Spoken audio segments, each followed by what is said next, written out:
Kabi-kabilang pulong ang dinaluhan ni Pangulong Duterte sa pagbisita niya sa bansang Myanmar. Isa sa mga nakausap niya ang ikangay human rights icon na si Aung San Suu Kyi.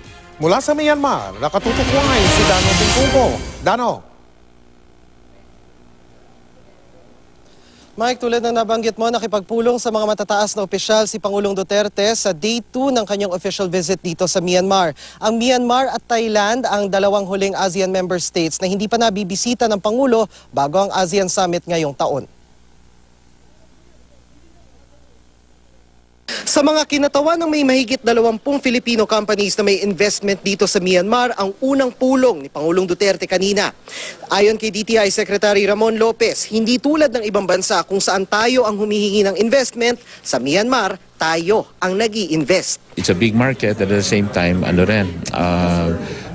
developing din, at nakikita nila na konti pa rin yung nag-ooperate dito ng mga iba-ibang branch kasi it's a newly opened market.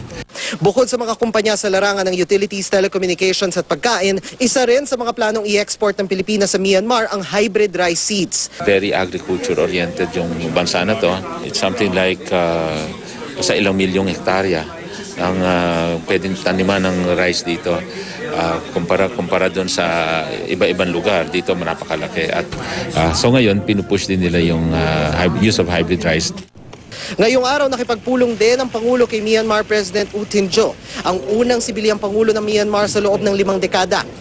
Gayon din kay State Councilor at Nobel Peace Prize winner Aung San Suu Kyi para pag-usapan ng regional cooperation. Nakipagpulong din ang Pangulo kay Myanmar Commander-in-Chief Senior General Min Aung Hlaing para pag-usapan ang pagpapalalim ng bilateral defense cooperation ng dalawang bansa.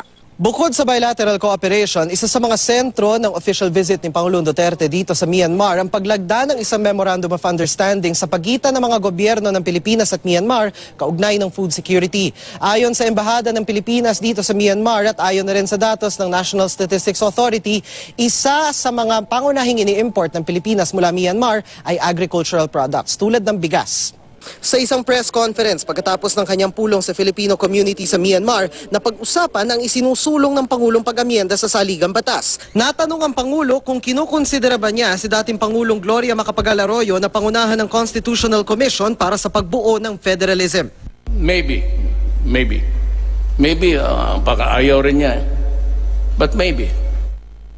The last reporter.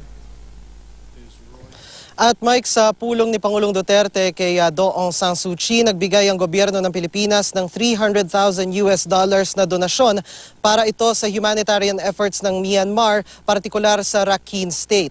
At sa mga oras na ito ay nagpapatuloy pa rin ang Haiti ng Pangulo kasama ang Chief Commander o Commander-in-Chief ng Myanmar na si Senior General Min Aung Hlaing. At mamaya namang alas 7:30 oras sa Pilipinas ay magsisimula naman ang official dinner ng Pangulo kasama ang mga matataas na opisyal ng Myanmar. At mamayang alas 10 ng gabi, oras din sa Pilipinas, ay magsisimula ng tumulak ang Pangulo papuntang Thailand para naman sa kanyang official visit doon. Mike?